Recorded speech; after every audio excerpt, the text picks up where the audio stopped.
মৰমৰ ছাত্ৰ-ছাত্ৰীসকল ইতিমধ্যে তোমালোকৰ এক্সাৰসাইজ 2.2 কোৱেশ্চন নম্বৰ 5 লৈকে মই তোমালোকক কৰাই দিছো আজি কোৱেশ্চন নম্বৰ 6 ৰ পৰা আৰম্ভ কৰি দিছো ৰবা কোৱেশ্চন নম্বৰ 6 ত কি কৈছে চোৱা কোৱেশ্চন নম্বৰ 6 ত আছে এটা বাচনৰ 3/4 অংশ পানী আছিল সেই পানীখিনি 1/8 অংশকৈ সমানে ভগাই কেইটামান বাচনত থবলৈ হলে কেইটা বাচন লাগিব ইয়াত একোই নাই তোমালোকক খালি জাস্ট ভাগ কৰিলে হল মানে তোমালোকক আৰু এনেকৈ কৰিলে হল কোৱেশ্চন নম্বৰ 6 ৰবা বেছি চিকনা হৈ গৈছে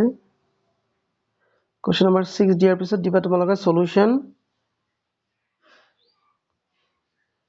তোমালোকে ডাইৰেক্ট এনেকৈ লিখিবা বেলেগ স্টাইলৰ দৰকাৰ নাই নিৰ্ণয় বাচনৰ সংখ্যা লিখি তলত এনেকৈ লিখিবা প্ৰথম বাচনটোত কিমানখিনি আছিল 3/4 অংশ আছিল নহয় এনেকৈ দিবা 3/4 তাৰ পিছত তোমালোকক হৰণ কৰিব লাগিব কিহেদি হৰণ কৰিব লাগিব পিছতটো 1/8 অংশ আছে নহয় 1/8 দি তোমালোকে হৰণ কৰা এই যে কৰিলা নহয় এতিয়া তোমালোকে ইয়াক সলভ কৰিবা কেনেকৈ কৰিবা 3/4 লিখিলা তাৰপিছত হৰণৰ জায়গাত পূৰণ দিবা পূৰণ দিয়াৰ পিছত কি হ'ব এটো উল্টি যাব তনে 8/1 হ'ব 1/8 আছিল এবাৰ 8/1 হ'ল এইবাৰ কৰিবা কি তোমালোকে কটাকটি কৰিবা মানে 4 1 গুণ 4 4 2 গুণ 8 তেনেহলে আমাৰ ওপৰত কি থাকিল 3 2 গুণ 6 1 1 গুণ 1 এটো 6 দে 1 1 গুণ 1 তেনেহলে তোমালোকে লিখিবা 6 যদি 1 দি তোমালোকে হৰণ কৰা কিমান হয় ৰিজাল্ট 6 হয় ইমানটা বাচন লাগিব তাৰ মানে ইমানটা লিখিবা এটো आंसर হয়নে এটো হৈ গল তোমালোকৰ কোৱেশ্চন নম্বৰ 6 কোৱেশ্চন নম্বৰ 7 ত কি দিছে 6/4 ত 1/2 কেইটা আছে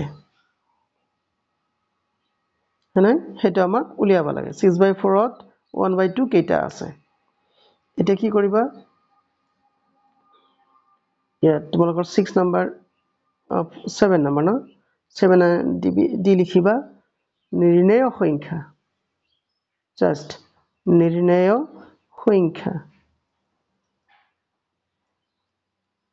সংখ্যা লিখাৰ পিছত কি লিখিবা তলত ফাৰ্স্ট 6/4 আছিল নহয় ইয়াত আধা দি তোমালোকে হৰণ কৰিবা 1/2 so 6/4 আছিল তো কোৱেশ্চন নম্বৰ 7 6/4 হাফ কেইটা আছে এটো হৰণ কৰিবা এতিয়া তোমালোকে সলভ কৰিলে হল 6/4 হৰণৰ জায়গাত পূৰণ দিবা 1/2 কি হ'ব 2/1 হ'ব উল্টি গৈ এবাৰ তোমালোকে কটাকটি কৰিবা মানে 2 1 গুণ 2 2 2 গুণ 4 নাই তলত আৰু কি কৰিব কাটিব পৰা যায় আকৌ 2 1 গুণ 2 2 3 গুণ 6 তেনেহলে ওপৰত থাকিল 3 1 গুণ 3 আৰু তলত থাকিল 1 1 গুণ 1 এটা 3 ক যদি 1 এৰে হৰণ কৰা কিমান হ'ব 3 তেনেহলে 6/4 ত কেইটা হাফ আছে 3টা হাফ আছে ওকে হাফ আচ্ছা ৰবাচোন কিবা ভুল হ'ল নেকি ইয়াত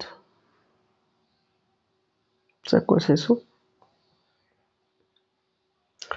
এটা আমি ভেৰিফাই কৰিছো 6/4 ত যে আমাৰ হাফ কেইটা আছে 3টা ওকে ইটস ওকে কাৰেক্ট এটা ৰাইট आंसर এটা आंसर নেক্সট কোৱেশ্চনটো কি আছিল বাৰু 7 নম্বৰ গল 8 নম্বৰ এখন উৰাজাহাজে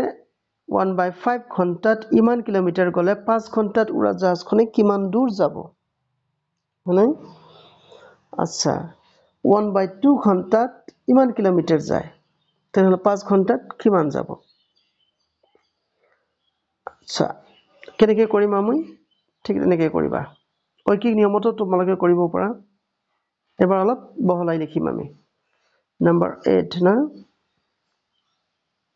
1/5 ঘণ্টাত উৰা জাহাজ উৰাজাহাজখনে যায় কিমান যায় কিমান কিলোমিটাৰ যোৱা বুলি কৈছে 200 কিলোমিটাৰ নে ইয়াত লিখিবা তোমালোকে 200 কিলোমিটাৰ নে তাৰ পিছত তোমালোকে লিখিবা কি এবাৰ ইয়াত দিবা therefore 1 ঘণ্টাত উৰাজাহাজখনে যায় সমান সমান দিয়াৰ পিছত কি কৰিবা এবাৰ হৰণ কৰিব লাগিব কাকে দি হৰণ হাফ হাফ কিয় 1/5 মানে এতিয়া এইটোক তোমালোকে কি কৰিব পাৰা 200 হাফৰ জায়গাত পূৰণ দিবা এটা হ'ব 5/1 তাৰে 5 লিখিলে হ'ল মানে তাৰ পিছত ইমান থাক আৰু একে কৰিব নালাগে একো ইয়াত লিখিবা কিলোমিটাৰ কিন্তু দেই কিলোমিটাৰ ফাইন এইবাৰ আকৌ কি কৈছে তোমালোকৰ 5 ঘণ্টাত কিমান দূৰ যায় তেনে therefore লিখিবা therefore 5 ঘণ্টাত উৰাজাহাজখনে যায় 1 ঘণ্টাত যদি ইমানখিনি যায় 5 ঘণ্টাত কিমান যাব বেছি যাব গতিকে আমাক পূৰণ কৰিব লাগিব এটোতো ইতিমধ্যে আছে 2000 পূৰণ 5 200 পূৰণ 5 ইতিমধ্যে আছে নহয় তাৰপিছত আকৌ 5 এদি তোমালোকে পূৰণ কৰিব লাগিব কিলোমিটাৰ এতিয়া তোমালোকে কৰিবা কি 2 5 গুণ 10 দুটা শূন্য লগাই দিলা ইনটু 5 5 থাকিল কিলোমিটাৰ এটাকে 5 দি আকৌ পূৰণ কৰিবা তোমালোকে তেনে লিখিবা 5000 কিলোমিটাৰ ইয়া তোমালোকৰ আনসাৰ নেক্সট কোৱেশ্চনটো কি আছে বাৰু 9 নম্বৰ এজন লৰাই 1 মিক্স 1/4 ঘণ্টাত 5 মিক্স 1/8 কিলোমিটাৰ পথ সাইকেলেৰে চলাই অতিক্ৰম কৰিব পাৰে যদি লৰাজন একে গতিত সাইকেল চলাই থাকে 1 ঘণ্টাত কিমান দূৰ অতিক্ৰম কৰিব আচ্ছা এইবাৰ তোমালোকে সিধাই লিখিলে হ'ল question number 9D okay question number 9D এনেকৈ লিখিবা নিৰ্ণেয় অতিক্ৰম কৰা দূৰত্ব অতিক্ৰম কৰা দূৰত্ব সমান সমান প্ৰথমটো কিমান আছিলে প্ৰথমটো আছিল তোমাৰ 1 মিক্স 1/4 আৰু 5 মিক্স 1/8 1 মিক্স 1/4 তাৰপিছত ডিভাইড কৰিবা 5 মিক্স 1/8 এটা লিখিবা কিলোমিটাৰ হয়নে এতিয়া ইয়াক আমি সলভ কৰিম এটা 1 মিক্স 1/4 মানে এটো দিটো পূৰণ কৰিলে 1 4 গুণ 4 আৰু 5 ওপৰত 5 তলত 4 ভাগ ভাগে দিলা কিন্তু এবাৰ 5 8 গুণ 40 আৰু 1 41 41/8 কিলোমিটাৰ নেক্সট তোমালোকে কৰিলা কি 5/4 আছে ডিভিশনৰ জায়গাত ইনটু কৰিলে তোমাৰ উল্টি যায় তোমালোকে জানাই 8/41 হ'ব এবাৰ তোমালোকে কটাকটি কৰিবা 4 1 গুণ 4 4 2 গুণ 8 নাই আৰু তোমালোকৰ না যায় আচ্ছা ৰিজাল্টটো উল্টাং পুল্টাং হল কিয় ৰবাচোন মই আৰু চাই দিছো আমাৰ উল্টা হৈছে আমাৰ কিলোমিটাৰটো আমি হেৰিত লিখিছো হেৰিটো কিলোমিটাৰ লিখিছো ৰবা এইটো তোমালোকৰ হেৰি হ'ব এইটো হ'ব তোমালোকৰ 5 মিক্স 1/8 হয়নে আৰু এইটো হ'ব তোমালোকৰ ৰবা মই মুছি দিছো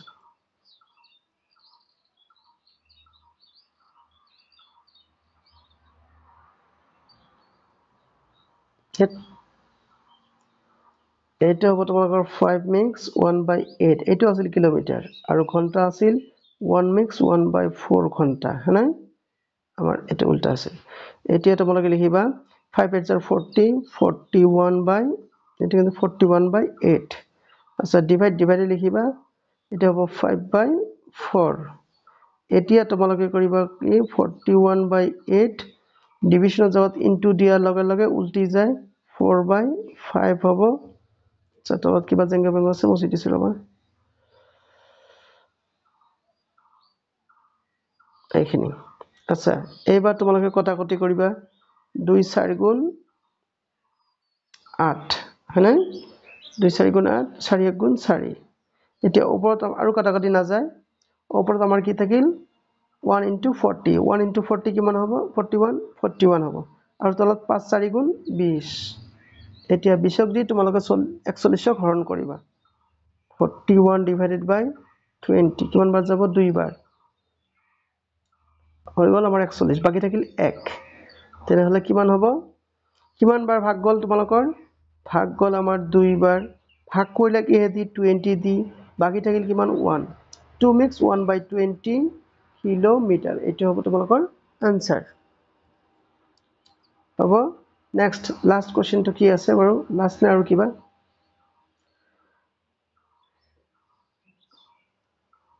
প্ৰশ্নটোত 6টা উত্তৰ দি আছে শুদ্ধ উত্তৰটো বাছি উলিওৱা a + b 1 আছে a - b 2/3 আছে তেনেহলে a আৰু b ভগ্নাংশ দুটা হ'ব এটো তোমালোকক স্টাইলছে স্ট্যান্ডাৰ্ড স্টাইলত কৰি দিবলৈ বিচাৰিছো তোমালোকক দিয়া আছে কি কোৱেশ্চন নম্বৰ 10 এটো দিয়া আছে এনেকৈ লিখিবা দিয়া আছে নাই a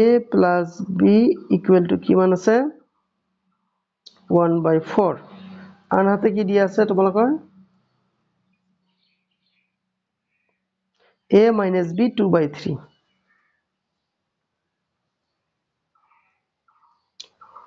a - b আছে তোমালোকৰ 2/3 কৰিবা কি জানা তোমালোকে দাগ দিবা দাগ দিয়াৰ পিছত এই দুটা যোগ কৰিবা একটা a আৰু আনটো a কিমান হ'ব দুটা a হ'ব নাই ইয়াত +b আৰু -b কাট খাব কাট খোৱাৰ পিছত এই দুটা যোগ কৰিব লাগিব 1/4 + 2/3 কৰিলা আচ্ছা এতিয়া তোমালোকে কৰিবা কি ইয়াৰ লসাগু উলিয়াবা ইয়াত ইমপ্লাইজ দিবা 2 থাকিল হয়নে ইমপ্লাইজ দি ইয়াত কিমান হ'ব 12 হ'ব লসাগু 4 দি 12ক হৰণ কৰিলে 3 বাৰ 3 1 গুণ 3 4 দি যদি 12ক হৰণ কৰা তোমালোকে 4 বাৰ যাব 4 2 গুণ 8 হয়নে আকৌ তোমালোকে তললৈ আহিলা 2 লিখিলা আচ্ছা 3 আৰু 8 যোগ কৰিলে 11 ইফালে 12 ইফালে তোমালোকে লক্ষ্য কৰিছা আছে নহয় ইয়াত 2 আছে নহয় 2 ইয়াত পূৰণ হৈ আছে ইফালে গলে হৰণ হ'ব কি হ'ব হৰণ তেনেহলে 12 পূৰণ 2 সমান সমান কি লিখিবা তোমালোকে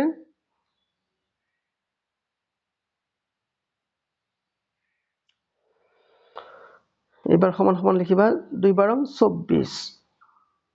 আৰু ওপৰত 11 তেনেহলে এর মান হল 11/24 হয়নে এর মান যদি এটো হয় এতিয়া আমাক b এর মান উলিয়াবা লাগে হয়নে আচ্ছা b এর মানে আমি কেনেকে উলিয়াম এইটোৰ পৰা উলিয়াবা তোমালোকে লিখিবা আকৌ a + b = 1/4 1/4 হয়তো আচ্ছা বাবা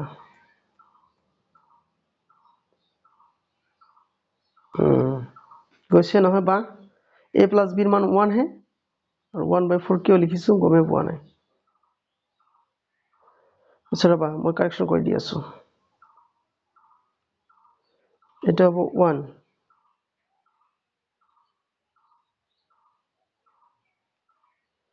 আৰু এটা সেই কাৰণে তোমালোকে অঙ্ক যেতিয়া উঠাবা তেতিয়া খুব সাবধানে উঠাবা অঙ্ক উঠাওতে বেছিভাগে আমি ভুল কৰো গতি সেইখিনি যাতে নহয়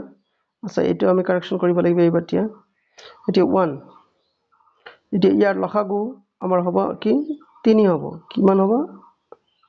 লসাগু 3 3 1 গুণ 3 আৰু ইয়াত হ'ব 2 নাই তেনেহলে ওপৰত থাকিল আমাৰ কিমান 5 আৰু তলত থাকিল 3 হয়নে ইয়াত তোমালোকৰ থাকিব কি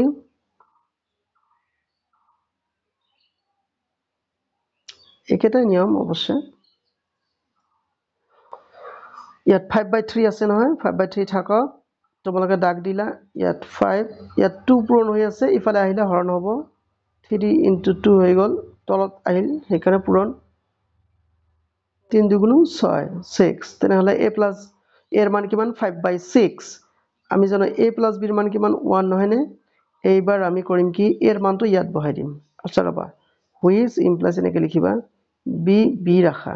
ইয়াত 1 আছে 1 এ থাক এতিয়া a টো ইফালে গলে কি হ'ব মাইনাস হ'ব ইফালে মাইনাস দিলা ক্লিয়াৰ নেক্সট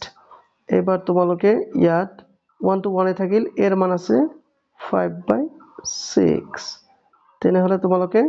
ইয়াত 6 বহালা ইয়াত 6 6 second 6 5 তেনেহলে আলটিমেটলি কিমান হৈ গল আমাৰ তলত 6 6 ৰ পৰা 5 গলে 1 তেনেহলে 1/6 কি পালো আমি যে a ৰ মান পালো 5/6 মানে আৰু b ৰ মান পালো 1/6 এতিয়া অপশনটো ইয়াত আছে না নাই তোমালোকৰ কোৱেশ্চনত দেখা যাওক চাইছা তোমালোকে 3 নম্বৰ অপশনটো চাইছা যে a ৰ মান 5/6 আৰু b ৰ মান 1/6 যিয়ে নহওক তোমালোকে চাবা লাইক কমেন্ট শেয়াৰ কৰিবা আৰু সাবস্ক্ৰাইব কৰিবলৈ নাপাহৰিবা কিবা নাজানিলে নুবুজিলে তোমালোকে কমেন্টত মোক জনাবলৈ চেষ্টা কৰিবা চোৱাৰ কাৰণে ধন্যবাদ